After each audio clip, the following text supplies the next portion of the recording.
Hello friends, आजच्या व्हिडिओमध्ये तुमचे मनापासून स्वागत करते। तर आज आपण बघा इथं ब्लाऊजवरनं माप घेऊन परफेक्ट असं पेपर पॅटर्न कसं तयार करायचं ते एकदम सोप्या पद्धतीमध्ये बघणार आहोत। तर व्हिडिओ तुम्ही स्किप न करता शेवटपर्यंत नक्की बघा। तर इथे बघा पेपर घेतलेला आहे मी एक, आणि बंद बाजू ती माझ्या साईडला ठेवली आणि त्या साईडला खुली बाजू आहे पेपरची। तर आपल्याला इथं माप घेतलेली आहे ती इथं बघा ब्लाऊजची पूर्ण उंची आपल्याला सर्वात पहिले बंद बाजूकडून टाकायची असते। तर इथे 14 इंच ब्लाऊजची उंची आहे। हे बघा या पद्धतीने, म्हणजे 13 इंच आहे, त्याच्यात आपण 1 इंच ऐड केलं तर 14 इंच इथं ब्लाऊजची उंची टाकायची आहे। तर तुम्ही तुमच्या आवडीनुसार इथे ब्लाऊजची उंची घेऊ शकता। आता त्याच्यानंतर आपल्याला शोल्डरचं माप टाकायचं आहे 5 इंच।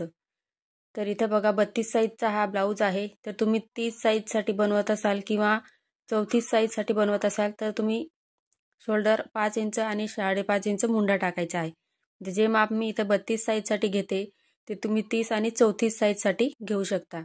आता इथं बघा 5.5 इंच मी इथं मुंडाचं माप टाकलेलं आहे।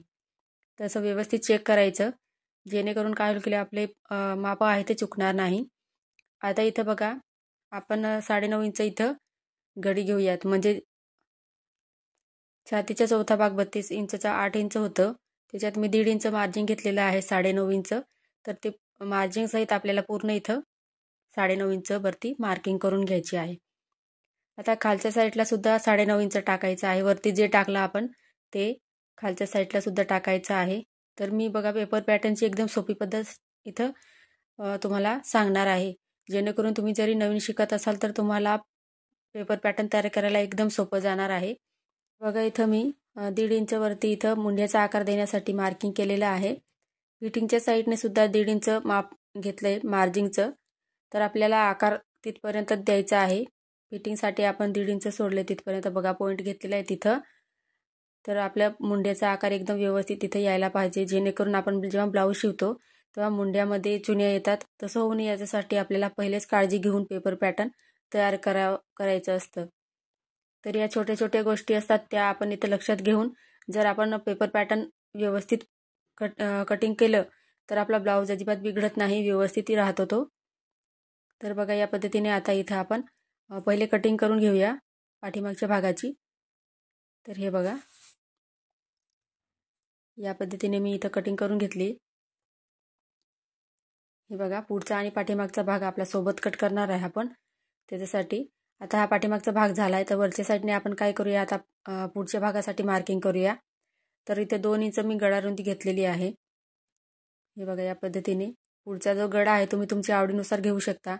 6 इंच मी इथे पुढचा गळा टाकलेला आहे। खालच्या साईडला 2 इंच गळा रुंदी टाकली आणि या पद्धतीने आपल्याला बॉक्स तयार करायचा आहे पुढच्या गळ्यासाठी। तर बघा इथं वरून गळ्याच्या साईडहून वरती मी 1 इंच वरती मार्किंग केलं। या पद्धतीने आपल्याला सिंपल असा गोल गळा इथं काढायचा आहे। आता बघा खालच्या साईडला आपली क्रॉसपट्टी राहते। तर पेपर पॅटर्न तयार करताना 2.5 इंचावरती सर्व मापांसाठी तुम्ही क्रॉसपट्टी 2.5 इंच घ्यायचं बंद बाजूकडे। त्याच्यानंतर बघा मुंड्याच्या साईडने 2 इंच क्रॉसपट्टी काढण्यासाठी सर्व मापांसाठी ही एकच पद्धत वापरायची आहे पेपर पॅटर्न तयार करायला। हे बघा या पद्धतीने लाईन ओढून घ्यायची आणि थोडासा असा बघा राऊंड शेप दिलाय मी इथं कटोरीसाठी। आता बघा बंद बाजूकडून आपलं मुंड्याकडून मी 4.5 इंच मार्किंग केलं। हे बघा तर हे 28 पासून तर आपल्याला 34 साईजसाठी 4.5 इंच घ्यायचं आहे। आता बघा तिथे एक छोटीशी लाईन ओढून घेतली। आता वरती बघा गळ्यासाठी आपण तिथे 1 इंच मार्किंग केलं होतं, तिथून या पद्धतीने बघा आपल्याला कटोरीचा इथं आकार द्यायचा आहे व्यवस्थित। हे बघा हलक्या हाताने व्यवस्थित आकार देऊन द्यायचा आहे। आता इथं पुढच्या मुंड्याचा सुद्धा आपल्याला इथं आकार द्यायचा आहे। तर 1 इंचावरती मार्किंग करून घ्यायची आणि पुढचा जो मुंडा आहे तो बघा या पद्धतीने व्यवस्थित काढायचा आहे। हे बघा तर आपल्या इथं बघा दोघं मुंड्याचे आकार बरोबर आलेले आणि साईड पीस आणि कटोरीचं बघा दोघांमधलं अंतर जे आहे ते 2.5 इंच बरोबर आलेलं आहे। आता इथं सर्वात पहिले आपल्याला इथं दोघं पार्ट वेगवेगळे करायचे, जेणेकरून आपलं पाठीमागचा भाग वेगळा कट होईल आणि पुढचा पार्ट वेगळा कटिंग होणार आहे। इथे बघा सेपरेट करून घेतले मी दोघं पार्ट होते ते। तर हे बघा हा आपला पाठीमागचा भाग, त्याला साईडला ठेवूया आता इथं बघा, सर्वात पहिले आपल्याला मुंड्याचा आकार कट करायचा आहे, कारण आपण पाठीमागच्या मुंड्याचा आकार इथं कट केलेला होता. तर या पद्धतीने मुंड्याचा आकार कट केला. त्याच्यानंतर बघा, क्रॉसपट्टीचं इथं कटिंग करून घेऊया आपण. तर पेपर पॅटर्न करताना इथं आपल्याला 2.5 आणि 2ची इथं क्रॉसपट्टी काढायची आहे.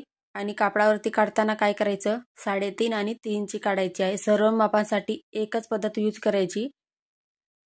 हे बघा, या पद्धतीने आता इथं आपण साईड पार्ट होतं त्याची सुद्धा इथं कटिंग करून घेतली.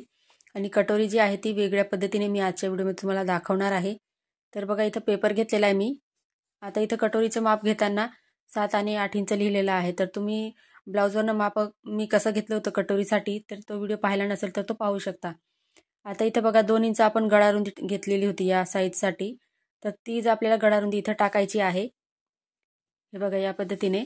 आणि वरून आपल्याला इथं 1.5 इंच खाली टाकायचं आहे. हे बघा, इथं गोल राऊंड आपल्याला गळ्याचा आकार असं गोल देऊन द्यायचा आहे. आता 1.5 इंच तिथे मार्जिंग केली. तिथं आपल्याला बघा, खालच्या साईडला 4.5 इंचवरती मार्किंग करायची आहे. हे बघा, या पद्धतीने. आणि आडवी कटोरी मोजली होती 7 इंच. तर 7 इंचावरती जिथं येत असेल तिथं मार्किंग करायची. आणि या पद्धतीने आपल्याला लाईन ओढून घ्यायची आहे. हे बघा, तर आडवी कटोरी आपली 7 इंच आलेली होती. हे बघा, त्याच्यामध्ये 3.5 इंचवरती मार्किंग केली. तसं तुम्हाला जर जमत नसेल तर तुम्ही या पद्धतीने टेप फोल्ड करून इथं बघा 3.5 इंचावरती मार्किंग केली.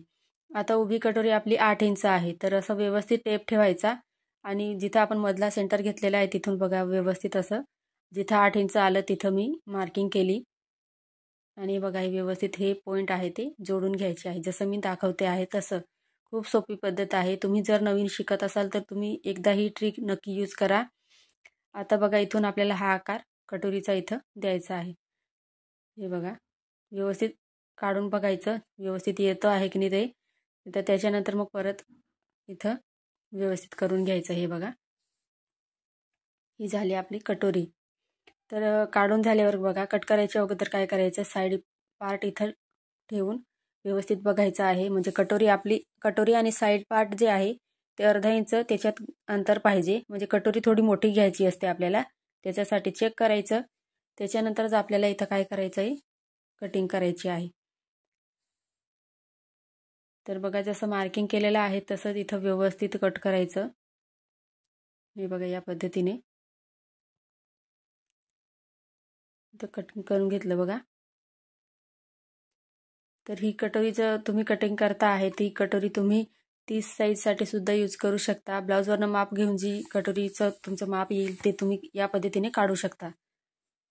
आता इथं बघा, तुम्हाला क्रॉसपट्टी काढून दाखवते मी. 3.5 इंच. आणि या साईडला बघा, इथं आपण छातीची घडी 10 इंच घेतली होती. तर 1/2 इंच एक्स्ट्रा घेऊन घ्यायचं, 10 इंच. आता या साईडला 3 इंचावरती मार्किंग करायची. आणि या पद्धतीने आपल्याला तर क्रॉसपट्टी काढून घ्यायची आहे. तर एकच जरी तुम्ही क्रॉसपट्टी काढून ठेवली तर सर्व साईजसाठी ठेवून 30 ठेवून जर कटिंग केली ब्लाऊजची तर एकदम सोपं जातं. तर हे बघा, या पद्धतीने आकार दिला. या पद्धतीने क्रॉसपट्टी कटिंग करून घ्यायची आहे. तर या व्हिडिओमध्ये मी बाहीची कटिंग दाखवलेली नाही. तर नेक्स्ट व्हिडिओमध्ये आपण बाहीची कटिंग डायरेक्ट कापडावरती पाहणार आहोत. तर व्हिडिओ तुम्ही स्किप न करता शेवटपर्यंत तो सुद्धा नक्की बघायचा आहे. आजचा व्हिडिओ तुम्हाला कसा वाटला कमेंटमध्ये मला नक्की सांगा. चॅनलवर नवीन असाल तर चॅनलला सबस्क्राईब करा. धन्यवाद.